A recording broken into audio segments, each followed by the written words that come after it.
Tonight on CTV, see how COVID-19 has affected standardized testing for the Poudre School District, as well as a look at mental health across various demographics on campus. Plus, one alum is taking his accomplishments out of this world, and hear about the first performance put on by CSU's music therapy program. All this and much more tonight on CTV. Good evening, Rams. I'm JJ McKinney. And I am Weston Hubbard. We have some breaking news to share with you. 3 people were rushed to the hospital after a car collision occurred on I-25 near Mulberry Street. The crash was caused by a semi-truck plowing through a median, hitting multiple cars. The driver was headed northbound before crashing through the median. According to Poudre Fire Authority, each person who received injuries were in separate cars. At this time, the roads have been reopened and the status of those involved in the crash is currently unknown. A 6-year-old boy died after an accidental self-inflicted gunshot wound Sunday night. Fort Collins police responded to the call from a home on 1200 block of East Lincoln Avenue just before 6:30. The boy, Roy Summers, was taken to a nearby hospital where he died from his injuries.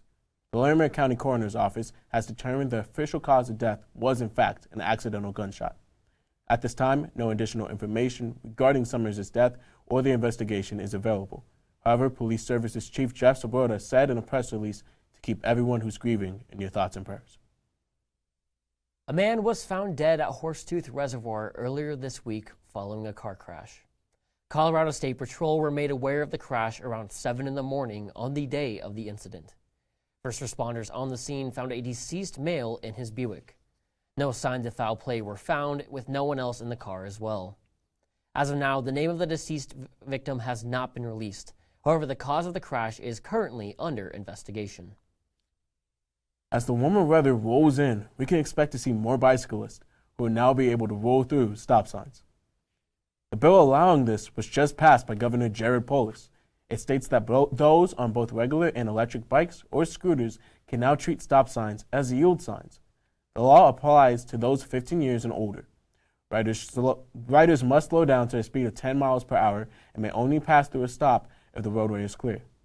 In 2018, a state law allowed Colorado counties to adopt this maneuver, but Larimer County declined. 8 other states have implemented this law and have reported a decrease in intersection crashes. Following its closure in 2020, the former J.C. Penney building off of Bachman and College Avenue finally has someone to fill the vacant building. The ranch and home supply store Murdoch's has officially applied for a building permit from the city as of last week. If granted, renovations on the nearly 100,000 square foot store will begin as soon as possible. The permit itself and all costs going into it are looking to add up to a massive $3 million total cost. As of now, representatives from Murdoch's have not commented much on the status of the permit, other than saying it still has a long way to go. While there may not be a lack of buses in Fort Collins, especially with the electric ones on their way, transport is still battling shortages. Bus driver shortages have been present since the spring of 2021. The company still has opened positions and are taking more steps to fill them. Transport has increased current wages, bumped up starting pay, and raised the payout for employee referrals. The new hire retention incentives are one of the newest tactics. It gives the new drivers an extra $1,500 over the course of their first year. Reports show the monetary incentives have increased application numbers. Transport hopes to have a full team and bus service by this summer. Statewide exams have been testing students on their knowledge as well as their patience. The Colorado Measure of Academic Success, or CMAS, is the state's standardized testing system that is currently in place. These tests range from different subjects, such as English, math, and science, with certain subjects being tested at different grades. However, since the pandemic, Poudre School District has been seeing an increase in parents opting their children out of these standardized tests. In 2018, around 85% of total students participated in these tests, but as of 2021, that number has dropped to 77%. The data this year will not be available until September, according to Poudre School District officials. However, there could be an argument to be made that these tests are actually not as helpful as some believe. Becky Pringle, the president of the National Education Association, talks about why we might be seeing an increase in opting out for these tests. I know that all of you agree with me that this past year of learning through COVID-19 has been the most difficult we've ever faced together. With increased access to vaccines and more safety resources available from the American Rescue Plan, it looks like standardized state tests could threaten the precious instructional time we have been fighting for all these months. Pringle's message of wanting to have a more in-person time with the students is just one of the reasons against standardized testing. Other organizations such as Whitby School argue pros and cons for standardized testing. Some of the pros include it being a good metric for learning, it can showcase areas needing improvement, and can show schools' long-term progress. However, some cons are that they worry about low test scores impacting confidence, an obligation on teachers wanting to teach what's on the test, and scores not providing accurate representation of the students' intelligence. At the end of the day, it's just important for parents and students to evaluate what is right for their education, as we all do tend to learn in different ways. The ASCSU Senate has been called into session yet again this week, and with a soon-to-be changing cabinet in the next year, senators take the necessary steps to be ready. One of the new pieces of legislation proposed was Lex 5102, written by Senators Rob Long and Stephen Laffey. The bill was written to amend the ASCSU Constitution so it has specific guidelines for elections of Senate officers when an abdication of office occurs. This new legislation comes just after former Speaker Kyle Hill's resignation in February.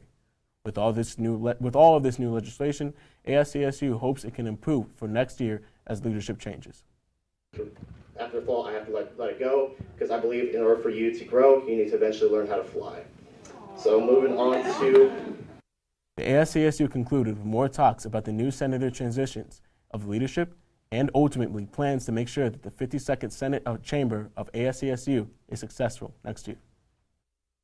Researchers at Colorado State University predict an active hurricane season in the Atlantic in 2022. The CSU Tropical Meteorology Project team believe the absence of El Nino, a climate-based pattern on the warming of waters in the eastern tropical region, is a primary factor in their hypothesis. The team currently predicts that hurricane activity will be 130% more active than the average season. Based on their research, they also predict to see 19 named storms during the season, which runs from June 1st to November 30th. The team plans to issue further forecast updates on June 2nd, July 7th, and August 4th. Man, with all this wind we're experiencing right now, it feels a lot like Fort Collins is already experiencing hurricane season. You could say that again. It is crazy. And if you've been around to see all this weather, well, you got some good news because we have Michelle Ellis coming up next with what to expect with the weather the rest of this week.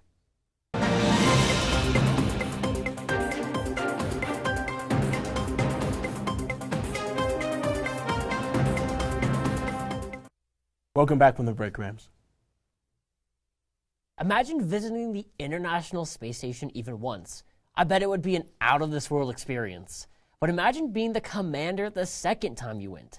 For CSU alum Shel Lindgren, that's the reality he's living right now. Lindgren and his team will be conducting several different tests over multiple months during their stay at the ISS. One test in particular will see the effects that weightlessness in space has on the injury recovery of a rodent. The team will also be growing plants in space to eat, such as lettuce. However, Lindgren and his team will not be the only ones aboard the space station. Several Russian cosmonauts will also be on board. Lindgren spoke to the situation regarding the ongoing conflict between Russia and Ukraine. He mainly just wants to focus on the time and effort he can put onto the job while he is up there, despite the unfortunate conflict that is happening at the moment. The crew will launch on April 23rd and are expected to be in space for several months. So this summer, when you're looking at all those beautiful stars in the night sky, just know a fellow Ram is up there among them all. A kitchen fire is not enough to keep this popular old-time restaurant down. Rio Grande Mexico restaurant is planning to reopen their Mountain Ave location sometime this summer. Last summer, the Rio Grande suffered a devastating fire which forced them to close operations. The Mexican restaurant has been a Fort Collins staple since 1982 and will be opening with a revamped look and expanded patio seating. Habitat for Humanity's secondhand furniture store, Restore, will be opening very soon. Preparing to open its doors once again on April 22nd this year, which is also Earth Day, Restore aims to help combat rising housing prices. For those that are unfamiliar with Habitat for Humanity, here is a quick snippet explaining it. Imagine waking up in a world where everyone had access to safe and secure shelter, clean water, health services and education. A world where communities are empowered with the knowledge to sustain themselves. Habitat for Humanity strives to build that world. They want to essentially secure affordable, independent living for everyone. Restore is one way that they want to do that. They take used furniture and make it more affordable pricing. The timing of the reopening is coming at the perfect opportune time, as living costs are hitting an all-time high here in Colorado. According to Zillow, the average cost for a home in the Fort Collins area is up 17% from last year. Comparing that to the last few years, we can see that this past year alone has had quite the significant change. And without the market slowing down, saving a few dollars where you can could make all the difference in the long run. College life can be stressful for almost every student, so there's been a major push for students to finally start taking care of themselves with therapy and overall focus on their mental health. However, the conversation on mental health looks different for communities of color. With mental health just recently beginning to lose its stigma in communities of color, a lot of minority students are finally starting those difficult conversations about their mental well-being. Tonight on CTV, we go on to CSU's campus at the LSC to get students' opinions and thoughts and overall experiences about mental health in their communities. Mental health is a very real thing that everybody suffers from, no matter the color of their skin, but particularly in communities of color, it's very difficult to access those resources. It's because there's like a negative stigma around mental health, and I feel like a lot of communities of color associate that with being like crazy or unstable. With all these different perspectives, it's clear to see that every community is different, with mental health in POC communities being overall generally ignored. I think especially in communities of color, it's something that's not taken as seriously. It's seen as a very Western concept, or you're seen as just like crazy. And I think a lot of us growing up had to deal with parents who maybe even had unresolved or undiagnosed mental health issues. I'm a college student here at CSU, so it's different than like my cousins on the reservation, where they have no human interaction with anybody, where here I can go to the health center and get counseling for free. Overall, the students of color had a lot to say about mental health affecting their communities and the steps it's taken for all of them in order to heal from past generational trauma. Take care of yourself. That's it. Multiple resources are available for all students to receive counseling at the Medical Health Center. There are also multicultural therapists as well for students who identify and belong to marginalized communities. I think it's so important that there is a dialogue that exists for this, and that we are actually able to, supply the needs that people need, especially when talking about mental health. It's such an important topic. Exactly, and coming from somebody who is a part of those marginalized communities, it has been a gigantic stigma that has not been talked about, and I'm glad that newer generations are actually taking the time and steps to really take care of themselves, both physically and mentally. Honestly, that's awesome. I'm so glad we have that. And you know what? I'm very stressed lately, but one of the ways that I tend to de-stress lately has been with music. And I just love music, and the best part, CSU actually has been recognizing this. That's right. Reporter Abby McPhail joins us live with more. Abby? Thanks, guys. Now, I really have a soft spot for music, and I know I'm not alone in this feeling. Over the weekend, I got to see 2 Fort Collins groups that really struck a chord with the power of song.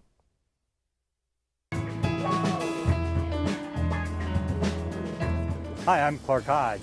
I'm the executive director and founder of Chase the Music. Chase the Music gives children battling critical conditions hope, strength, love, and joy through the power of music. So I teach the songwriting or composition, we call it, in music therapy at CSU.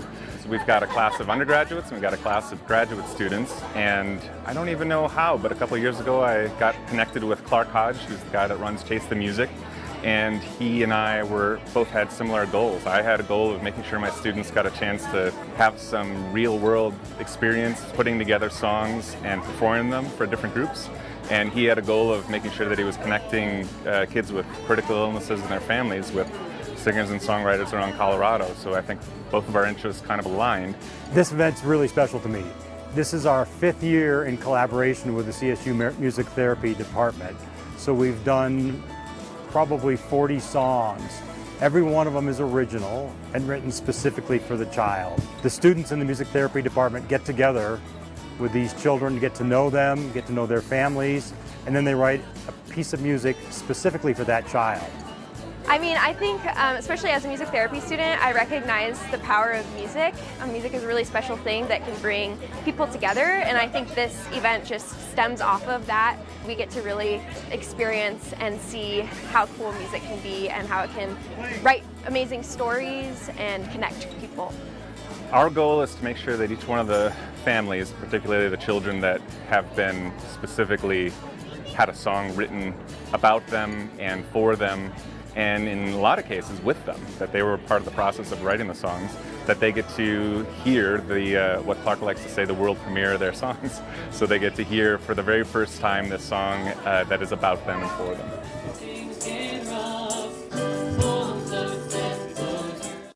It was obvious how much time and work goes into making such special songs for these kids. These groups really tugged at my heartstrings, and I can't wait to see what they do in the future. Back to you guys. That is just so absolutely wonderful. I mean, I'm somebody who's always loved music, and just seeing how it helps people, especially in the mental state.